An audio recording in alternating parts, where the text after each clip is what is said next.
नारळी पौर्णिमा आणि नारळी भात हे समीकरण न तुटणार आहे. याच नारळी भाताची खास आऊची रेसिपी मी आज तुम्हाला सांगणार आहे. नमस्कार, आऊचा खाऊ या YouTube चॅनलवर मी मेधा तुमच्या सगळ्यांचं मनापासून स्वागत करते. चला तर रेसिपी बघूयात. नारळी भात करण्यासाठी आपण काही पूर्वतयारी करून घेणार आहोत. जसं की गूळ चिरून घ्यायचा आहे. चिरलेला गूळ वापरला की गूळ पटकन मेल्ट होतो. आणि नारळ खवून घेणार आहे. नारळ शक्यतो खवणीने खाऊन घ्या, म्हणजे त्याची टेस्ट छान येते आणि भाताला टेक्स्चर पण छान येतं. नारळी भात करण्यासाठी इथे आपण तांदूळ घेतलेला आहे. ज्या तांदूळाचा भात मोकळा होतो असे तांदूळ घ्यायचे. शक्यतो सुगंधी तांदूळ घ्या, पण इंद्रायणी घेऊ नका, त्याचा भात चिकट होतो आणि मोकळा होत नाही. हा मी आंबेमोहर तांदूळ घेतलेला आहे, एक भांड. हा तांदूळ आपल्याला 2 वेळेला स्वच्छ धुवून घ्यायचा आहे, म्हणजे मग त्याला काय पावडर वगैरे लागलेली असेल ती निघून जाईल. आता ज्या भांड्याने आपण तांदूळ घेतलाय त्याच भांड्याने मोजून 2 भांडी एवढं पाणी घालायचं, म्हणजे जेवढे तांदूळ आहेत त्याच्या दुप्पट पाणी घालायचं यामध्ये.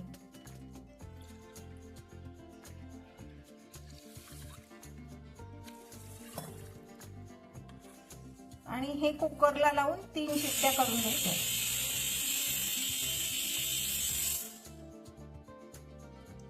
इथे गॅसवर मी कढई ठेवलेली आहे.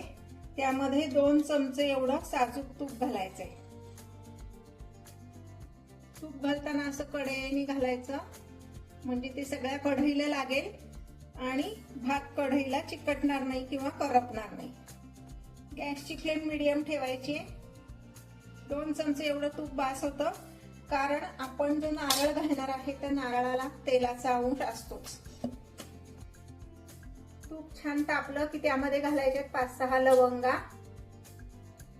थोडेसे ड्रायफ्रूट घालायचे, म्हणजे 10 ते 15 काजू घेतलेत आणि तेवढेच बदाम घेतलेत, त्याचे तुकडे करून घातलेत.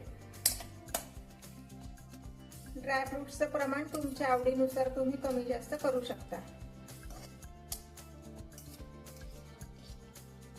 ड्रायफ्रूट छान असे तांबूस रंगावर परतून घ्यायचे, म्हणजे ते छान क्रंची होतात. आता ह्यामध्ये मी घालणार आहे बेदाणे. ऑप्शनल आहे, तुमच्याकडे आवडत नसतील तर नाही घातलेत तरी चालतील. एक 15-20 बेदाणे घालायचे. बेदाणे अगदी पटकन फुलतात. आता ह्यामध्ये मी घालणार आहे खवलेला नारळ. नारळ किती घालायचं, तर ज्या भांड्याने आपण तांदूळ मोजून घेतले त्याच भांड्याने 1.5 भांडा एवढं खोबरं घेतलंय. नारळ आपण छान 1 मिनिट असं परतून घेणार आहे, त्याचा कच्चेपणा जाईपर्यंत, म्हणजे भात छान खमंग होतो.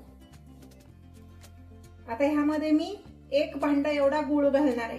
गूळ बारीक चिरून घ्यायचा आहे.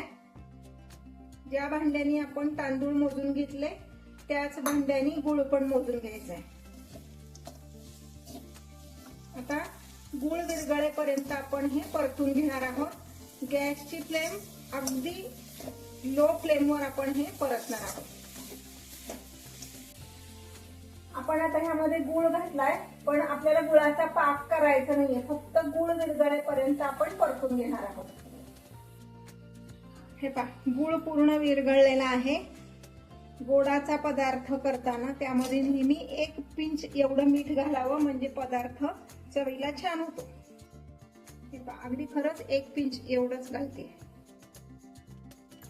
आपण जे खोबऱ्याचं सारण केलंय ते थोडंसं कोमट होतंय, तोपर्यंत आपण भात मोकळा करून घेऊया.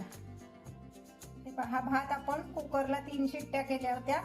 कुकर झाल्यानंतर जवळजवळ 1 तासाने मी तो कुकर मधनं बाहेर काढलाय, म्हणजे थोडासा तो कोमट आहे. आता हा भात मी चमच्याने मोकळा करून घेते. चमच्याचं हे मागचं टोक असतं ना, ह्याने भात मोकळा करायचा, म्हणजे काय होतं, शीत मोकळं होतं पण तुटत नाही.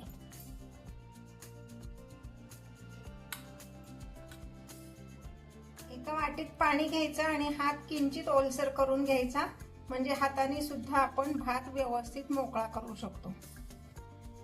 या पद्धतीने आता गॅस बंद असतानाच हा जो मोकळा केलेला भात आहे तो आपण ह्यामध्ये घालणार आहोत.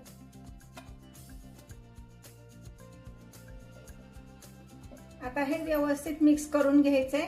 एक छोटीशी टीप लक्षात ठेवा, मगाशी आपण स्टीलचा झारा वापरला होता, पण आता मात्र स्टीलचा झारा वापरायचा नाहीये.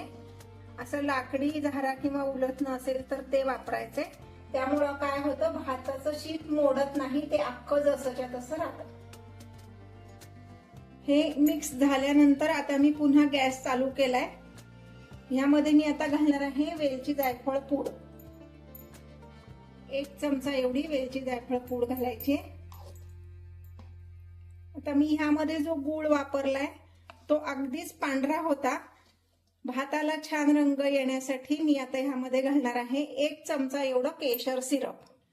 हे केशर सिरप आपल्याला मार्केटमध्ये कुठल्याही दुकानात विकत मिळतं.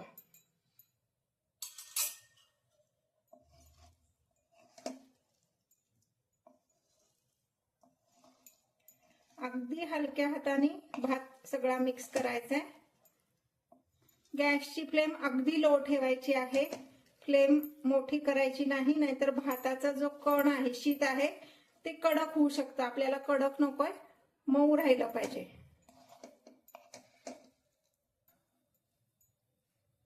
शीत मोडेल इतकं हलवायचं नाहीये. असं जर तुम्ही आता पाहिलं तर पहा, छान भात असा मऊ आहे.